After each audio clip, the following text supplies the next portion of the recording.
बेंगलुरु शहर, जो अपने टेक सीन के लिए जाना जाता है, एक भयानक खोज से हिल गया। एक किराए के घर में महालक्ष्मी का शरीर टुकड़ों में मिला, जिससे पूरे समुदाय में सदमा फैल गया। खौफनाक मंजर ने अकल्पनीय हिंसा की तस्वीर पेश की, जिससे जांचकर्ताओं के सामने एक मुश्किल काम आ गया। कभी शांत रहने वाला मोहल्ला अब डर और अनिश्चितता के साये में डूब गया था। शुरुआती सदमे के बाद सवालों की झड़ी लग गई। इतना जघन्य काम किसने किया होगा? इस क्रूर हत्या के पीछे क्या मकसद था? पुलिस को तुरंत मौके पर बुलाया गया और जांच शुरू हो गई। घर के हर कोने की बारीकी से जांच की गई। इस भयानक अपराध पर प्रकाश डालने वाले सुराग खोजे गए। महालक्ष्मी के शरीर की खोज ने शहर के निवासियों की रूह कंपा दी। अपराध की क्रूरता इस बात की याद दिलाती थी कि सबसे चमकदार शहरों की सतह के नीचे भी अंधेरा छिपा हो सकता है। मीडिया घटनास्थल पर उतर आई, इस त्रासदी की रिपोर्ट करने और जनता को अपडेट देने के लिए उत्सुक। जैसे जैसे जांच आगे बढ़ी, शहर ने अपनी सांसें थाम लीं, जवाबों का इंतजार कर रहा था। हत्या की भयावह प्रकृति ने समुदाय पर एक गहरा घाव छोड़ा। पड़ोसी और दोस्त घर के इतने करीब हुई हिंसा को समझने के लिए संघर्ष कर रहे थे। कभी परिचित सड़कें अब इस भयानक कृत्य से कलंकित महसूस हो रही थीं। शहर ने महालक्ष्मी के जाने का शोक मनाया, एक ऐसा जीवन जो दुखद रूप से खत्म हो गया। महालक्ष्मी और मुक्तिरंजन बेंगलुरु के एक ट्रेंडी बुटीक में सहकर्मी थे। बुटीक फैशन के प्रति जागरूक खरीदारों के लिए एक लोकप्रिय जगह थी। महालक्ष्मी एक कीमती कर्मचारी थी, मुक्तिरंजन टीम में नया था। उनका रिश्ता पेशेवर से आगे बढ़ता गया। गवाहों ने उनकी हल्की फुल्की बातचीत देखी थी। किसी को भी उनके रिश्ते में तनाव का संदेह नहीं था। बुटीक अब एक दुखद कहानी की पृष्ठभूमि बन गया। ग्राहकों की चहल पहल ने छिपे तनाव को ढंक दिया। सहकर्मी अपने दैनिक कार्यों में व्यस्त रहे। फैशनेबल डिस्प्ले अब त्रासदी का मजाक उड़ाते प्रतीत हो रहे थे। बुटीक अब एक बिखरे हुए जीवन का मूक गवाह था। जैसे ही हत्या की खबर फैली, कानाफूसी और अटकलों ने हवा भर दी। महालक्ष्मी और मुक्तिरंजन के बीच एक संभावित प्रेम प्रसंग के बारे में अफवाहें फैली, जिससे पहले से ही जटिल मामले में जटिलता की एक और परत जुड़ गई। कुछ ने एक गर्म तर्क का सुझाव दिया, जो हिंसा में बदल गया, जबकि अन्य ने एक गहरे, अधिक भयावह मकसद की ओर इशारा किया। हालांकि पुलिस चुप रही, किसी भी प्रसारित सिद्धांतों की पुष्टि या खंडन करने से इनकार कर दिया। उनका ध्यान सबूत इकट्ठा करने और महालक्ष्मी के दुखद निधन की घटनाओं को एक साथ जोड़ने पर रहा। जांच अपने शुरुआती चरण में थी और जानकारी के हर टुकड़े, चाहे वह कितना भी छोटा क्यों ना हो, को अत्यधिक महत्व दिया गया था। ठोस जानकारी के अभाव में अफवाहों का बाजार बेरहमी से चल रहा था।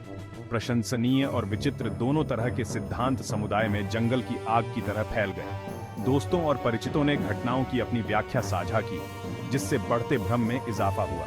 हवा में संदेह और अनिश्चितता व्याप्त थी। पुलिस की आधिकारिक घोषणाओं की कमी ने केवल अटकलों को तेज कर दिया। जनता जवाबों के लिए भूखी, हर अफवाह और हर फुसफुसाहट से चिपकी रही, इस बेतुके कृत्य को समझने के लिए बेताब। शहर ने अपनी सांस थाम ली, सच्चाई के साये से उभरने का इंतजार कर रहा था। बेंगलुरु पुलिस, जो जांच के प्रति अपने सावधानीपूर्वक दृष्टिकोण के लिए जानी जाती है, ने अपना श्रमसाध्य काम शुरू किया। उन्होंने महालक्ष्मी के किराए के घर की बारीकी से जांच की, सबूतों के किसी भी निशान की तलाश में जो उन्हें उसके हत्यारे तक ले जा सके। उंगलियों के निशान धूल गए थे, खून के धब्बों का विश्लेषण किया गया था और हर नुक्कड़ और क्रेन की जांच की गई थी। जांचकर्ताओं ने महालक्ष्मी के दोस्तों, परिवार और सहकर्मियों का साक्षात्कार भी शुरू कर दिया, ताकि उसके जीवन और रिश्तों में अंतर्दृष्टि प्राप्त हो सके। उन्होंने हर बयान को सावधानीपूर्वक दर्ज किया, विसंगतियों और छिपे हुए सुरागों की खोज की। प्रक्रिया धीमी और कठिन थी, लेकिन पुलिस कोई कसर नहीं छोड़ने के लिए दृढ़ थी। जांच आपस में जुड़े धागों का एक जटिल ताना बाना था, जिनमें से प्रत्येक एक संभावित सुराग का प्रतिनिधित्व करता था।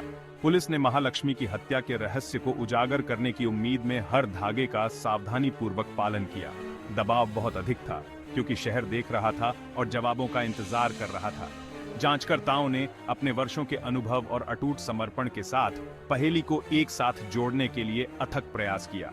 उन्होंने सबूतों के हर टुकड़े का सावधानीपूर्वक विश्लेषण किया, कनेक्शन और पैटर्न की खोज की। सच्चाई, वे जानते थे, वहां थी, खोजे जाने की प्रतीक्षा में की। भाग 5, आरोपी। जांच का ध्यान जल्दी ही बुटीक में महालक्ष्मी के सहकर्मी मुक्तिरंजन प्रताप रे पर चला गया। हत्या के बाद उसका अचानक गायब हो जाना लाल झंडे खड़े कर गया, जिससे वह मुख्य संदिग्ध बन गया। पुलिस ने उसके मूवमेंट पर नजर रखना शुरू कर दिया, उसके फोन रिकॉर्ड और सोशल मीडिया गतिविधि का विश्लेषण किया। मुक्ति रंजन की पृष्ठभूमि की भी जांच की गई। जांचकर्ताओं ने उसके अतीत में हिंसा के किसी भी इतिहास या महालक्ष्मी से किसी भी संबंध की खोज की जो हत्या के पीछे के मकसद को समझा सके। जितना अधिक उन्होंने सीखा, उतना ही उन्हें संदेह हुआ। मुक्ति रंजन के लापता होने से पहले से ही जटिल मामले में रहस्य की एक और परत जुड़ गई। वह कहां गया था? क्या वह छिप रहा था या वह भाग रहा था? पुलिस उसे ढूंढकर न्याय के कटघरे में लाने के लिए कृत संकल्पित थी। जैसे जैसे जांच तेज हुई, मुक्ति रंजन पर जाल बंद होने लगा। पुलिस अपने पीछा करने में बेरहम थी, हर सुराग और हर सुराग का पीछा करती थी। वे जानते थे कि महालक्ष्मी की हत्या की पहेली को सुलझाने के लिए उसे ढूंढना महत्वपूर्ण है। भाग 6 शिकार शुरू होता है। बेंगलुरु पुलिस ने मुक्ति रंजन के लिए बड़े पैमाने पर तलाशी अभियान शुरू किया। उसकी तस्वीर पूरे शहर में प्रसारित की गई और विभिन्न स्थानों पर चौकियां स्थापित की गईं। पुलिस ने जनता से भी मदद मांगी, किसी से भी उसके ठिकाने के बारे में कोई भी जानकारी देने का आग्रह किया। तलाशी शहर की सीमा से आगे बढ़ गई क्योंकि पुलिस का मानना था कि मुक्ति रंजन दूसरे राज्य में भाग गया होगा। उन्होंने भगोड़े को पकड़ने के लिए समन्वित प्रयास में अन्य कानून प्रवर्तन एजेंसियों के साथ समन्वय किया, जानकारी और संसाधन साझा किए। दबाव बढ़ रहा था क्योंकि शहर उसके पकड़े जाने की खबर का बेसब्री से इंतजार कर रहा था। मुक्ति रंजन की तलाश समय के खिलाफ एक दौड़ थी। पुलिस जानती थी कि वह जितना अधिक समय तक फरार रहेगा, उसे न्याय के कटघरे में लाना उतना ही मुश्किल होगा। उन्होंने अथक परिश्रम किया, हर सुराग का पालन किया और जांच के हर रास्ते को समाप्त कर दिया। जैसे जैसे मुक्ति रंजन की तलाश तेज होती गई, शहर दहशत में था। मीडिया ने लगातार अपडेट प्रदान किए, जिससे मामले के प्रति जनता का आकर्षण बढ़ा। हर कोई जानना चाहता था कि वह कब और कहां मिलेगा। भाग 7 एक दुखद अंत। तलाशी अभियान का दुखद अंत तब हुआ जब बेंगलुरु के बाहरी इलाके में एक घने जंगल में मुक्ति रंजन का शव मिला। उसने अपनी जान ले ली थी, एक सुसाइड नोट छोड़कर जिसमें उसने महालक्ष्मी की हत्या का इकबालिया बयान दिया था। इस खोज ने शहर को झकझोर कर रख दिया। पहले से ही दिल दहला देने वाले मामले में त्रासदी की एक और परत जुड़ गई। सुसाइड नोट ने कुछ जवाब दिए, लेकिन नए सवाल भी खड़े कर दिए। इसमें मुक्ति रंजन के महालक्ष्मी के प्रति जुनून, उसकी ईर्ष्या और उसके क्रोध का विवरण दिया गया था। हालांकि इसमें गुप्त अंश भी थे जो दोनों के बीच गहरे, अधिक जटिल संबंध का संकेत देते थे। मुक्ति रंजन के शरीर की खोज ने मामले में एक तरह से राहत की सांस ली, लेकिन यह उदासी की एक सुस्त भावना भी छोड़ गई। तलाशी के दुखद अंत ने कई सवालों को अनुत्तरित छोड़ दिया। उसे ऐसी कृतियों तक पहुंचने के लिए किस बात ने प्रेरित किया था? महालक्ष्मी के साथ उसके रिश्ते की असली गतिशीलता क्या थी? महालक्ष्मी का परिवार उसकी दुखद मौत से तबाह हो गया। वे अपनी प्यारी बेटी, बहन और दोस्त के खोने के बाद संघर्ष कर रहे थे। अपने दुख में उन्होंने महालक्ष्मी की दयालुता, उसकी संक्रामक हंसी और भविष्य के लिए उसके सपनों की कहानियां साझा की। उन्होंने जांच पर भी अपनी नाराजगी व्यक्त की, महालक्ष्मी के लिए जवाब और न्याय की मांग की। उन्होंने सवाल किया कि पुलिस त्रासदी को रोकने में सक्षम क्यों नहीं थी और मुक्ति रंजन इतने लंबे समय तक पकड़े जाने से कैसे बच पाया। उनके दुख में अन्याय की भावना जुड़ गई। परिवार की पीड़ा साफ झलक रही थी। वे अपार क्षति और उनसे जुड़े अनुत्तरित प्रश्नों से जूझ रहे थे। उन्होंने महालक्ष्मी की यादों में सांत्वना मांगी, लेकिन उसकी अनुपस्थिति का दर्द बहुत ज्यादा था।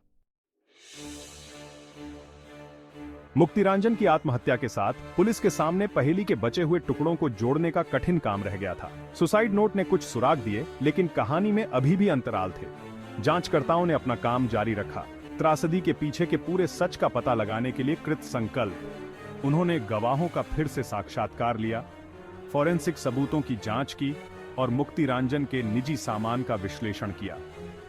उन्हें कुछ भी मिलने की उम्मीद थी जो अनुत्तरित प्रश्नों पर प्रकाश डाल सके। जांच अभी खत्म नहीं हुई थी। मुक्ति रंजन का सुसाइड नोट, जुनून और क्रोध का एक खौफनाक इकबालिया बयान पहेली का केंद्रीय टुकड़ा बन गया। इसमें महालक्ष्मी के प्रति उसके मोह, उसके अन्य रिश्तों से उसकी ईर्ष्या और उसके प्रति उसकी बढ़ती नाराजगी का विवरण दिया गया है। कांपते हाथ से लिखे गए नोट में उसकी निराशा की गहराई का पता चलता है। नोट में गुप्त अंश भी थे जो उनके रिश्ते के एक गहरे पक्ष की ओर इशारा करते थे। इसने रहस्यों और विश्वासघात की बात की, यह सुझाव देते हुए कि कहानी में दिखाई देने से ज्यादा कुछ था। पुलिस नोट के भीतर छिपे अर्थों को समझने के लिए कृत संकल्पित थी, पूरी सच्चाई का पता लगाने की उम्मीद में। मुक्तिरंजन के शरीर की खोज और उसके स्वीकारोक्ति के बावजूद अनुत्तरित प्रश्न बने रहे। महालक्ष्मी के साथ उसके रिश्ते की असली गतिशीलता क्या थी? क्या ऐसे अन्य कारक थे जिन्होंने त्रासदी में योगदान दिया? पुलिस ने दुखी परिवार और समुदाय को जवाब देने की उम्मीद में जांच जारी रखी। महालक्ष्मी की हत्या का मामला इस बात की याद दिलाता है कि प्रतीत होने वाले सामान्य जीवन की सतह के नीचे अंधेरा छिपा हो सकता है। इसने मानवीय रिश्तों की जटिलताओं और जुनून और क्रोध के विनाशकारी परिणामों पर प्रकाश डाला। बेंगलुरु शहर ने एक युवा जीवन के खोने का शोक मनाया, जो त्रासदी से हमेशा के लिए डरा हुआ था।